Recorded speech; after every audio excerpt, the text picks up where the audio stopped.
Hey guys, welcome back to the channel. Do you want to make a call without showing your number? I will show you how to call anonymously on your iPhone. Let's get started. Unlock your iPhone and go to the home screen.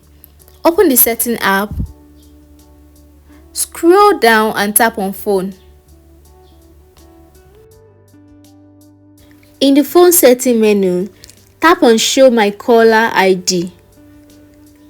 Show my caller ID. Toggle the switch to turn off. This will hide your number for all outgoing calls. If you prefer to hide your number for just one call, you can use a simple code. Open the phone app and dial *67 followed by the phone number you want to call. For example, you can dial *67 123456778. And that's it guys, you've learned how to call anonymously on your iPhone, whether for privacy or just for a bit of fun.